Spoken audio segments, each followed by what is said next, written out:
Don't let them trick you into getting your ass whooped again. マニーの言葉を信じて He's older than me. I'm still young. What I'm working on right now is the Mayweather Pacquiao exhibition right here in Tokyo, Japan.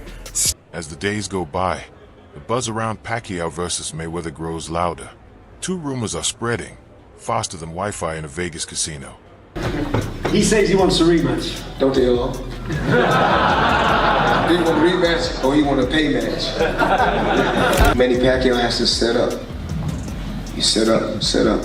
What I do, I time him. Box, touch him. On one side, there's Floyd Money Mayweather, the 50-0 defensive genius who won't even lace up his gloves unless the paycheck's stacked with more zeros than a NASA launch code.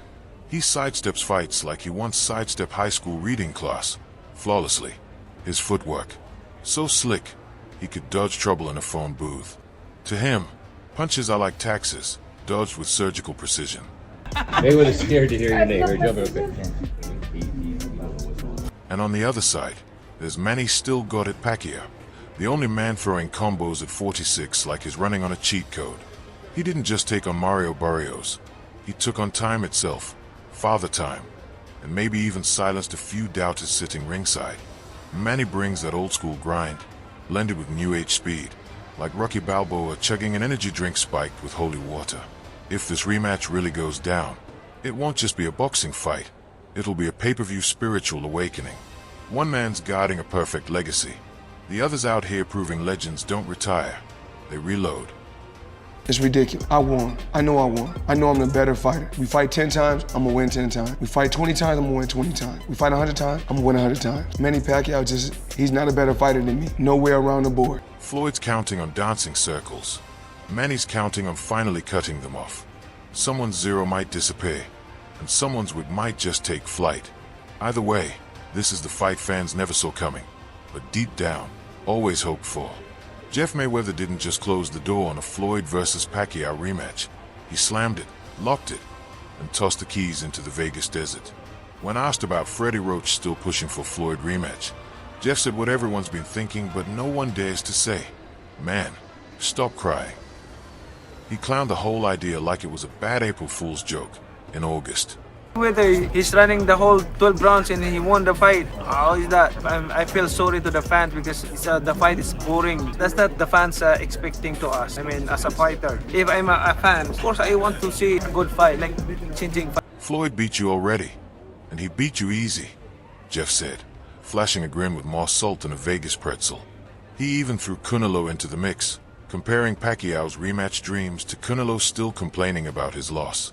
The message: simple, you lost. Accept it. Move on. This ain't group therapy. And as for Floyd ever stepping back in the ring with Pacquiao, Jeff laughed that idea off harder than Logan Paul's boxing resume. Why would Floyd chase $400 million in real punches when he's making $6 million sparring YouTubers without even breaking a sweat?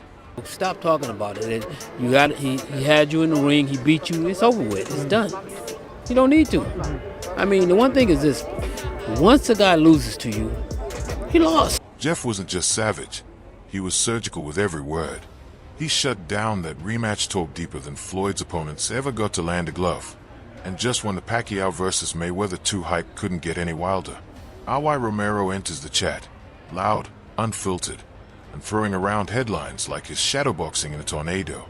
Yep, the same Rolly who sounds like he skipped media training and dove straight into trolling. Word on the street, wants Pacquiao next. And the internet's already firing up the memes, and the contracts haven't even hit the printer yet. $1 million fighting YouTubers. Why would the hell would you come back and fight a legitimate world champion or even for $100 million? Because it is not. And guess who's tossing fuel on the fire? None other than Bob Arum. He claims Manny Pacquiao, even at 46 and still probably faster than your Wi-Fi, would handle Romero with ease. According to Bob, Rolly's not even on the same level as Barrios, the guy Pacquiao just schooled.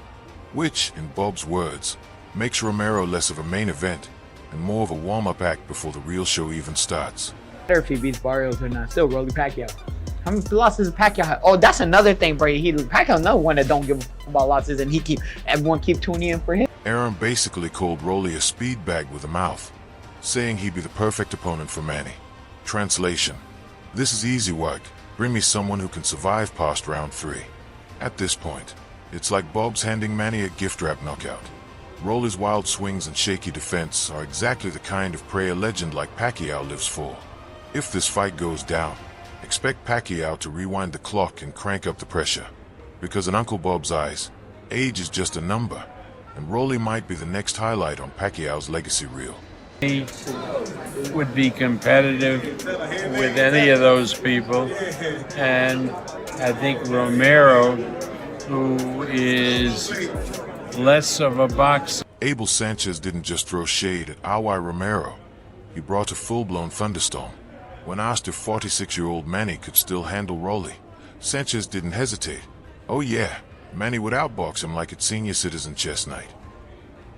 And when folks tried hyping up Rolly's so-called glow-up after the Ryan Garcia fight, Abel hit back with the coldest line. Against who? Said it like Ryan was just some kid who snuck into the ring with a fake ID. That Manny just fought would be ideal for Manny, and I give Manny a good chance to. Sanchez made it clear, Rolly might have the drip and the memes, but Manny's got the footwork, the experience, and just enough speed left to rearrange Rolly's haircut mid-fight. According to Abel, even this version of Pacquiao could leave Rolly so lost, he'd be swinging at air like his shadowboxing invisible TikTok haters. It's Rolly? Yeah, I think he decisions him. I think he outboxes him. I think that he's more experienced. I think that he confuses. Before Manny Pacquiao was lighting up boxing rings and stirring up political debates, he was out there fouling people on the basketball court. No shame, no remorse. In a funny and down-to-earth moment, Pacquiao shared that his love for basketball started right at home, literally. His tiny 20-meter house sat right beside a court, so shooting hoops came just as naturally as throwing jabs. When asked about his game, Manny proudly calls himself a shooter. But don't get it twisted. He's not shy about throwing an elbow or two if the lane gets crowded. Who's outside of the ring has not really progressed. Yeah, he's got great hand speed and he punches hard, but as soon as he fights somebody that can fight back, it just seems like he doesn't do well. When asked about fouling, Pacquiao just grinned and said, sometimes if needed. That's right, the 8-division champ brings the same killer instinct to the hardwood. And just when you thought it couldn't get any funnier, he tossed Terence Crawford under the bus, saying Bud's even worse. He fouls a lot. He cheats. Forget hoop skills. That's Hall of Fame level trash talk. Whether he's draining threes or dishing out fouls, Manny Pacquiao plays the game like a true warrior. Physical, fearless, and always rocking that signature smile. Huh? Do you foul people? The hack, do you foul? Sometimes. Where did your love for basketball come from? Before boxing, I play in our. Fresh off that controversial draw with Mario Barrios, Manny Pacquiao wasn't sulking or second-guessing. He was right back at it, doing what he loves, playing basketball like nothing even happened. Just days after the fight, the boxing icon was all smiles, draining jumpers and probably sneaking in a few uncalled fouls on the local court. Ring or court, Pacquiao's energy never dips. This man takes bounce back literally, lacing up his sneakers, firing threes, and proving a draw in the ring doesn't mean hitting pause on life. If anything, it means more time to toss elbows and roast Terence Crawford's fouling habits. Me and Terence Crawford, we played, and he's worse than me though. He's worse. He fouls a lot. Really? He be cheating, yeah. He don't want to admit it. He don't want to. He be cheating. he cheats a lot, but that's another story for that. But do you foul people when you play basketball? And sometimes if. And just like that, Manny Pacquiao added another legendary chapter to an already iconic legacy. He was gifted Muhammad Ali's ring. Yes, the Muhammad Ali, by none other than Ali's former business manager. But this wasn't just a keepsake. It was a symbol. A torch quietly passed from one legend to another. The gift came on the heels of Pacquiao's dramatic return to the ring. A moment that reminded the world greatness doesn't fade. It recharges.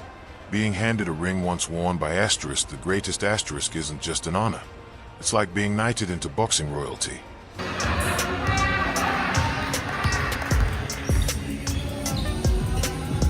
And for someone who's waged wars across 8 divisions, inspired millions, and still swings with the hunger of a young lion, this honor isn't just earned, it's poetic. From Ali's shuffle to Pacquiao's blitz, the ears may differ, but the spirit, identical. Now, Manny's not just fighting like a legend, he's wearing one, too. And if that gave you goosebumps, just imagine what's coming next. Like, share, and subscribe to Boxing Headquarters, where legends live on, punches land heavy, and the stories hit harder than a Pacquiao left. Machine killer. He was Muhammad Ali's businessman. Oh, really? Ali, you see Ali? Ali. For the GOAT and the GOAT.